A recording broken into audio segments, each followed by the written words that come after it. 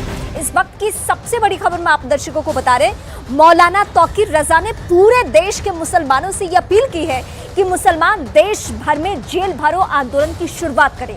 तो सवाल ये उठता है कि आखिर तौकीर रजा धर्म की पॉलिटिक्स क्यों कर रहे हैं? चुनाव से पहले वो लोगों के जज्बात क्यों भड़का रहे हैं?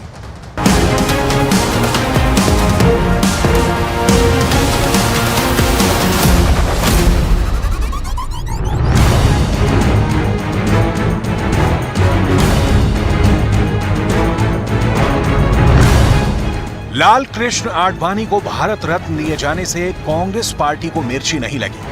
कांग्रेस पार्टी के राष्ट्रीय प्रवक्ता और वरिष्ठ नेता जयराम रमेश ने तो आडवाणी को भारत रत्न दिए जाने का स्वागत किया है, लेकिन अगर सबसे ज्यादा मिर्ची किसी को लगी है तो वो है बरेली के मौलाना तौकीर रजा। तो उनको भारत रत्न इसलिए दिया जा रहा है कि उन्होंने हिंदुस्तान में बंटवारे की राजनीति की, लोगों को नाराज करने और नफरतें फैलाने की राजनीति की। उनको अगर भारत रत्न दिया जाता है तो ये भारत रत्न का अपमान है। कांग्रेस पार्टी आडवाणी की विचारधारा की धुर विरोधी रही है। यहां तक कि आडवाणी की रथ यात्रा से अगर किसी पार्टी को सबसे ज्यादा नुकसान पहुंचा तो वो पार्टी कांग्रेस ही है, क्योंकि रथ यात्रा से पूरे देश में राममय माहौल बना और इससे बीजेपी ना सिर्फ सत्ता के करीब पहुंची बल्कि उसने सत्ता के सिंहासन पर कब्जा भी जमा लिया। फिर भी जयराम रमेश ने आडवाणी को भारत रत्न दिए जाने का स्वागत करना ही सही समझा। प्रधानमंत्री नरेंद्र मोदी ने भी आडवाणी को भारत रत्न दिए जाने के बाद एक्स पर एक टिप्पणी की। उसमें एक बात साफ साफ लिखी गई कि देश के सांस्कृतिक मुद्दों पर उनका योगदान अतुलनीय है। आडवाणी को भारत रत्न क्यों दिया गया, इसके बहुत सारे जवाब हो सकते हैं।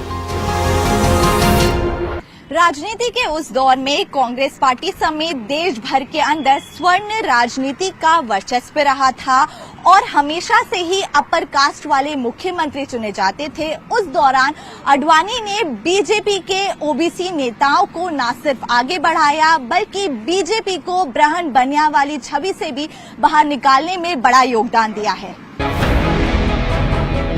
देश के एक बड़े ओबीसी वर्ग को राजनीतिक सत्ता दिलवाने में आडवाणी का एक अहम रोल माना जा सकता है, लेकिन तौकीर रजा की सुई 6 दिसंबर पर ही अटक गई और तौकीर रजा को लगता है कि आडवाणी का सिर्फ एक ही योगदान है और वो है मंदिर मस्जिद विवाद और रथ यात्रा।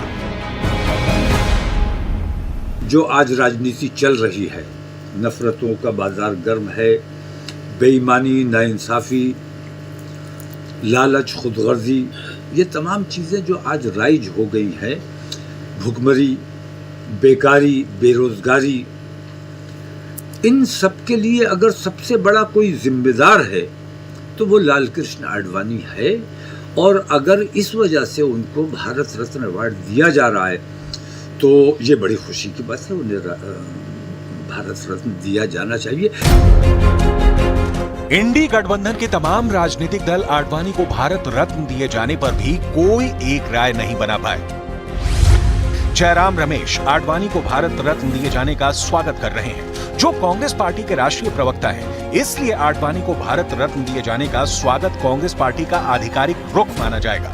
लेकिन लालू यादव के राष्ट्रीय जनता दल ने खुले तौर पर आडवाणी को भारत रत्न दिए जाने का विरोध कर दिया है। आरजेडी के सांसद और वरिष्ठ नेता मनोज झा ने खुलकर आडवाणी की आलोचना की है और ये कहा है कि आडवाणी का एक योगदान है मंदिर मस्जिद के विवाद में देश के 40 सालों को बर्बाद करना। इस देश के 40 बरस, तकरीबन 40 इयर्स, 4 दशक उस विवाद में गए हैं। हमने अपनी ऊर्जा उस विवाद में खोई है जिसके जनक थे आडवाणी जी। वो लालू यादव थे जिन्होंने साल 1990 में बिहार के समस्तीपुर से रथ यात्रा निकाल रहे आडवाणी को गिरफ्तार कर लिया था।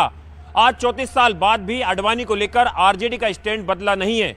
बिहार में यादव मुस्लिम समीकरण में महारत हासिल रखने वाले लालू प्रसाद यादव की तरह ही मुस्लिम कट्टरपंथी नेता तौकीर रजा भी अपना स्टैंड बदलने को तैयार नहीं है। तौकीर रजा लगातार कई मुद्दों पर भड़काऊ बयान देते रहे हैं और अब आडवाणी को भारत रत्न के मुद्दे पर भी तौकीर रजा ने ये बयान दिया है कि अगर मुस्लिम नौजवान बेकाबू हो गए तो देश में खाना जंगी छिड़ जाएगी। कि अपने देश प्रेम की वजह से हम सब्र कर रहे हैं, सब्र का पैमाना लबरेज आप लोग कर रहे हैं। और विश्व हिंदू परिषद और बजरंग दल जैसे संगठन ये चाहते हैं कि हमारे मुल्क में दंगे फसाद का माहौल बन जाए, खाना जंगी का माहौल बन जाए। सिर्फ मुसलमानों के सब्र की वजह से अभी तक हिंदुस्तान में खाना जंगी नहीं हुई है। मुझे अंदेशा है कि हमारे नौजवान अगर हमारे कंट्रोल से बाहर चले गए तो हिंदुस्तान को खाना जंगी से कोई नहीं बचा सकता। सीए लागू करने के बाद आप जो काम करने वाले हैं हम उसको पहले करने के लिए तैयार हैं। आप हमारी आज़ादी पर हमला करना चाहते हैं, हम खुद गिरफ्तार होने के लिए तैयार हैं। जुमे को मैं जा रहा हूं, मेरे साथी जा रहे हैं। जो आना चाहेगा वो आएगा, जो नहीं आना चाहेगा वो नहीं आएगा। जिसे इन तमाम चीजों से तकलीफ है, मैं हिंदू और मुसलमान की बात नहीं कर रहा हूं, जिसे इन तमाम चीजों की तकलीफ है, जो इन तमाम चीजों को बुरा समझता है, मैं ये समझता हूं कि मैं गिरफ्तारी लूंगा तो वो भी गिरफ्तारी जरूर देगा। जाहिर सी बात है ये तौकीर रजा की धमकी है और कई बार धमकियां देने में वो हैदराबादी नेताओं से भी कहीं आगे निकल जाते हैं। लेकिन तौकीर रजा को जवाब भी जोरदार मिला है। अयोध्या के साधु संतों ने तौकीर रजा को आईना दिखाया है। शुद्ध रूप से यह धमकी मौलाना तौकीर रजा का बर्दाश्त से बाहर है। ऐसे लोगों के खिलाफ सख्त से सख्त कार्रवाई होनी चाहिए। उनको कहा जाता है वही बोलते हैं, जो जितना कहा जाएगा उतने बोलेंगे, उसके बाद में और आगे नहीं बोलेंगे फिर। इसलिए उनका बयान का कोई वजूद नहीं है, ऐसे व्यक्ति का कोई वजूद नहीं है। और लाल कृष्ण आडवाणी जो हैं वो वास्तव में भारत माँ के लाल हैं। विवादित बयान देने के मामलों में तौकीर रजा हर बार अपना ही पुराना रिकॉर्ड तोड़ देते हैं। विवादित बयान देने के उनके रिकॉर्ड के सामने भारत का कोई नेता मौलाना या धर्मगुरु ठहरता नहीं है। मौलाना तौकीर रजा तो बीजेपी सरकारों के विरोध में इस हद तक चले गए कि उन्होंने बम फोड़ने और आतंकवादी हमलों का इल्जाम भी किसी और पर लगा डाला। जब सरकार ने पीएफआई पर प्रतिबंध लगाया तो भी तौकीर रजा का खून खौल उठा था। इस प्रतिबंध को तौकीर रजा बर्दाश्त नहीं कर सके और उन्होंने बजरंग दल को आतंकवादी संगठन बताकर उससे भी प्रतिबंध लगाने की अपील कर डाली। हुकूमत से मैं मांग करता हूं कि जिस तरह सिमी पर पाबंदी लगाई गई थी, जिस तरह पीएफआई पर पाबंदी लगाई गई थी, उसी तरह विश्व हिंदू परिषद और बजरंग दल पर आतंकवादी संगठन डिक्लेयर किया जाना चाहिए और इन पर पाबंदी लगाई जानी चाहिए। लेकिन तौकीर रजा ने एक ऐसा बयान भी दे डाला जो देश की सुरक्षा व्यवस्था और देश की एकता अखंडता पर भारी पड़ सकता है। तौकीर रजा ने ये मांग कर डाली कि अगर देश के अंदर हिंदू राष्ट्र मांगता है तो मुसलमान भी मुस्लिम राष्ट्र की मांग कर सकता है। तौकीर रजा का यह बयान उस वक्त सामने आया था जब बागेश्वर धाम के आचार्य धीरेन्द्र शास्त्री लगातार हिंदू राष्ट्र की मांग पर आवाज उठा रहे थे। लेकिन तौकीर रजा का इस पर पलटवार इसीलिए काफी डराने वाला और चौंकाने वाला था क्योंकि भारत के विभाजन का अभियान भी मुस्लिम लीग द्वारा अलग मुस्लिम राष्ट्र बनाने की मांग से शुरू हुआ था। जब जिन्ना की इस मांग को स्वीकार नहीं किया गया तो जिन्ना की अपील पर डायरेक्ट एक्शन डे हुआ। नोआखाली से पूरे दंगे शुरू हुए जिसमें हजारों की संख्या में मासूमों को मौत के घाट उतारा गया। 1947 में अलग मुस्लिम राष्ट्र के नाम पर देश के अंदर जो आग लगाई गई उसका परिणाम पाकिस्तान है। पाकिस्तान लगातार आतंकवाद की ज्वालामुखी की तरह सुलग रहा है और पूरी दुनिया के लिए खतरा बन चुका है। ऐसे में अगर तौकीर रजा अलग मुस्लिम राष्ट्र की मांग करते हैं तो ये देश के लिए बेहद खतरनाक परिस्थितियों का निर्माण करने की कोशिश के साथ ही दुनिया के लिए भी खतरा पैदा करने वाला हो सकता है। सबसे बड़ा मुद्दा यह है कि देश संविधान से चलेगा और राम मंदिर का फैसला सुप्रीम कोर्ट के जरिए हुआ। ज्ञानव्यापी का मामला भी अदालत में ही चल रहा है और अदालत के आदेश के बाद ही ज्ञानव्यापी का तहखाना यानी व्यास जी के तहखाने को खोला गया। ठीक उसी तरह मथुरा में भी मामला कोर्ट में चल रहा है। ये तीनों ही स्थान हिंदुओं के लिए पवित्र हैं। लेकिन मौलाना तौकीर रजा बिल्कुल धमकाने के अंदाज में साफ साफ ये कह रहे हैं कि मुसलमान नौजवान अब अदालत को नहीं सुनेगा। वक्त आ गया है कि इस तरह की हेट स्पीच पर एक्शन होना चाहिए। हेट स्पीच देने वाला नेता चाहे मुस्लिम हो या हिंदू, दोनों पर एक्शन जरूर होना चाहिए। सुप्रीम कोर्ट के retired justice KM. Joseph supreme court में अपने कार्यकाल के दौरान हेट स्पीच को लेकर चिंता जता चुके हैं और उन्होंने इस पर कार्रवाई करने की भी अपील प्रशासन से की थी। सुप्रीम कोर्ट के ऑब्जर्वेशन और प्रावधानों को लागू करके हेट स्पीच को रोका जा सकता है।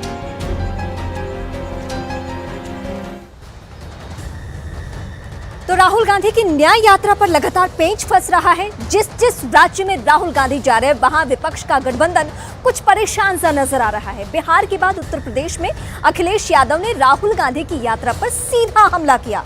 ऐसे में सवाल उठने लगा है ये कि क्या राहुल गांधी जानबूझकर विपक्ष के गठबंधन को मुसीबत में डाल रहे हैं?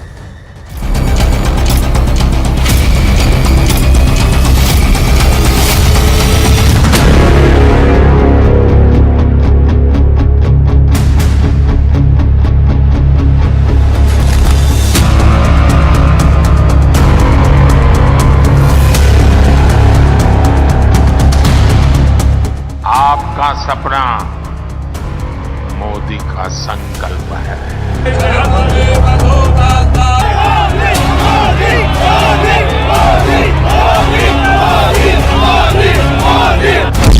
नहीं बचेगा इंडी, राहुल को सब पता है।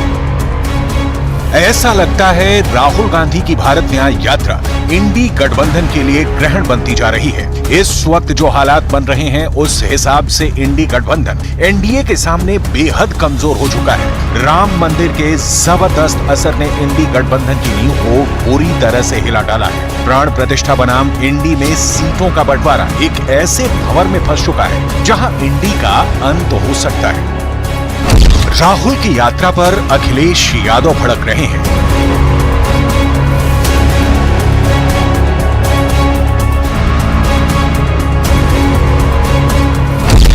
ममता ने दिया कांग्रेस को 40 सीटें जीतने का चैलेंज। एक जगह दाঁড়াতে कांग्रेस তুমি তো একা পারবে না, তুমি 40টা सीट पाবে किना আমরা জানি না। नीतीश कुमार का दावा इंडी गठबंधन पूरी तरह से फेल। हम तो कितना कोशिश कर रहे थे, एक काम करवे नहीं किया।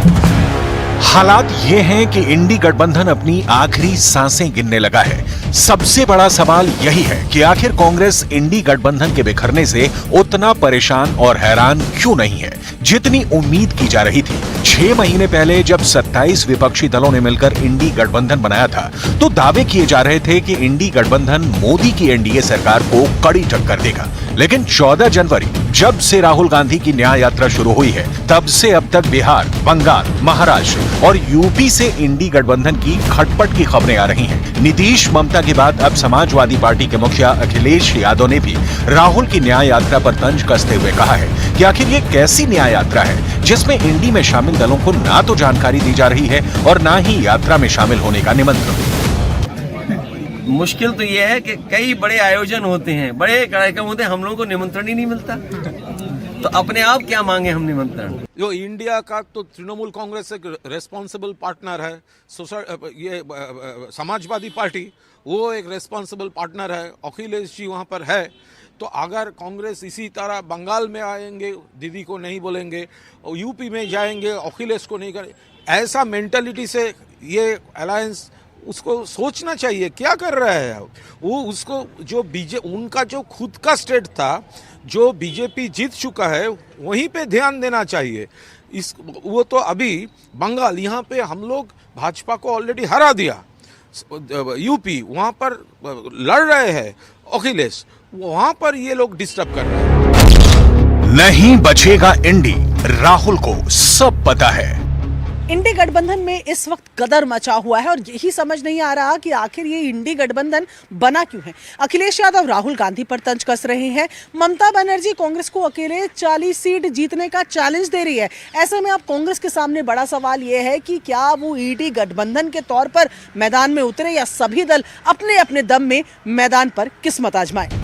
महाराष्ट्र, बिहार और बंगाल के बाद अब यूपी में कांग्रेस से एसपी चुनाव से पहले पूरा हिसाब किताब कर लेना चाहती है। यूपी में भी इंडिया गठबंधन के घटक दलों के बीच भीतर खाने गंभीर किस्म के रणनीतिक दांव पेच चल रहे हैं। सूत्रों के मुताबिक एसपी ने कांग्रेस को गठबंधन के तहत 11 सीटें दी हैं। इनकी आधिकारिक घोषणा नहीं की है, लेकिन सूत्रों के अनुसार ये सीटें बलिया, फतेहपुर सीकरी, रामपुर, महाराजगंज, बाराबंकी, सुल्तानपुर, कानपुर, मेरठ, सहारनपुर, भदोही और बहराइच हो सकती हैं। इसके अलावा अमेठी और रायबरेली में सपा पहले से ही प्रत्याशी नहीं उतारती रही है। इस तरह से अभी तक सपा की ओर से कांग्रेस के लिए कुल 13 सीटों की पेशकश की गई है।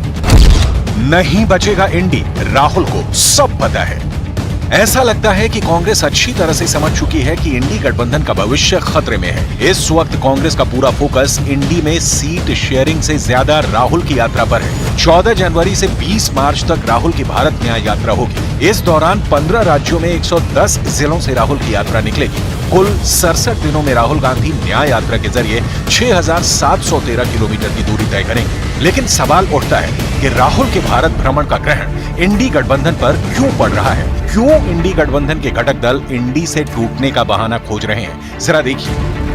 पश्चिम बंगाल में ममता बनर्जी इंडी से अलग होकर बड़ी राहत महसूस कर रही हैं। ममता को लग रहा था कि टीएमसी के मुस्लिम वोटर्स को कांग्रेस बंगाल में छीन सकती थी। नीतीश कुमार एनडीए से जुड़कर खुद को धन्य मान रहे हैं। इंडी में हाशिए पर पहुंचे नीतीश को अब लग रहा है कि 2024 में जेडीयू की नैया अब पार हो जाएगी। अखिलेश यादव इंडी गठबंधन में कांग्रेस के सामने ऐसे हालात पैदा कर रहे हैं ताकि कांग्रेस खुद ही कह दे कि हम यूपी में अकेले चुनाव लड़ेंगे। पंजाब और दिल्ली में केजरीवाल ने कांग्रेस से किनारा करने का ऐलान कर दिया है। केजरीवाल का किनारा। महाराष्ट्र विकास अघाड़ी में ऐसा महाभारत छिड़ा है कि इंडी का भविष्य खतरे में पड़ गया है।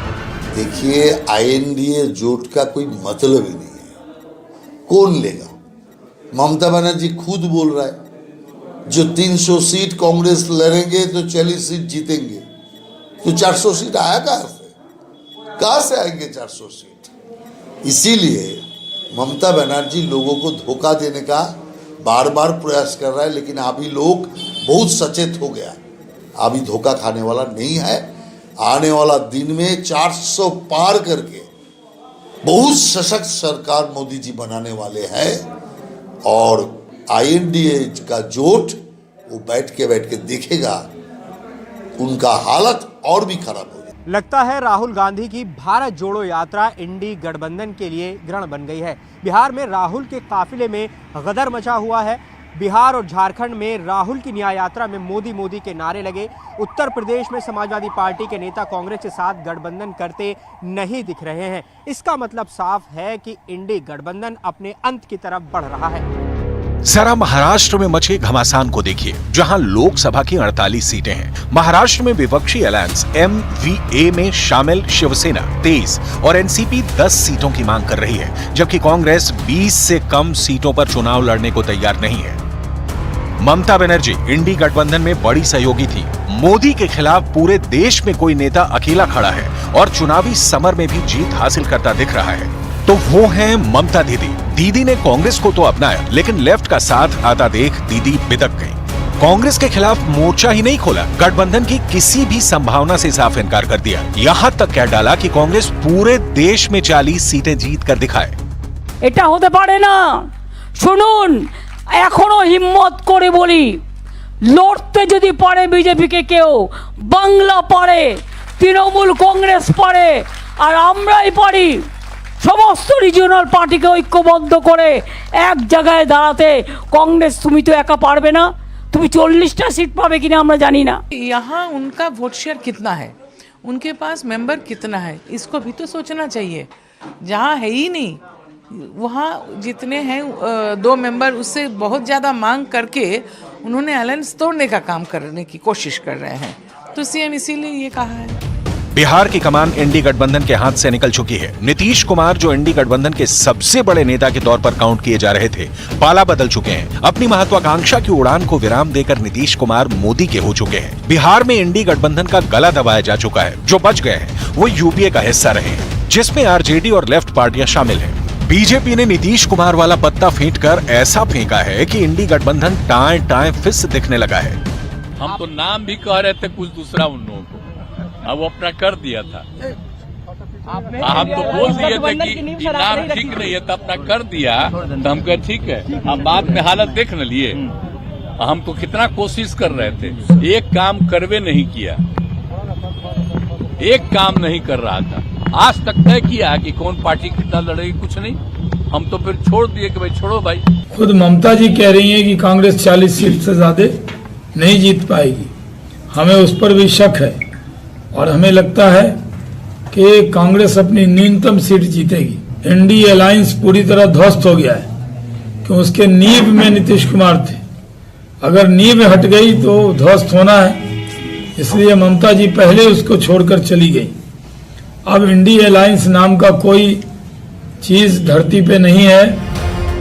दिल्ली में आपके पास एक भी लोकसभा की सीट नहीं है, लेकिन कुल 7 सीटों में से कांग्रेस और आपके बीच पेंच फंस गया है। आप कांग्रेस से गठजोड़ तो चाहती है, लेकिन उसकी शर्तों पर, क्योंकि आपके सामने क्लियर है कि उसने जिस वोट बैंक पर कब्जा किया है वो कांग्रेस का ही है। पंजाब में कांग्रेस की हालत खस्ता है, सत्ता में आप है और आप अपनी शर्तों पर पंजाब में लोकसभा सीटों का बंटवारा चाहती है, जबकि कांग्रेस की राज्य इकाई ही केंद्र के पंजाब में सियासी समीकरण बिठाने के खिलाफ है। राज्य के नेताओं का मानना है कि पंजाब में गठबंधन हुआ तो कांग्रेस का नहीं बल्कि आम आदमी पार्टी का फायदा होगा। इंडी के पास वक्त की बहुत कमी है और बिखरने का सिलसिला बहुत तेज है।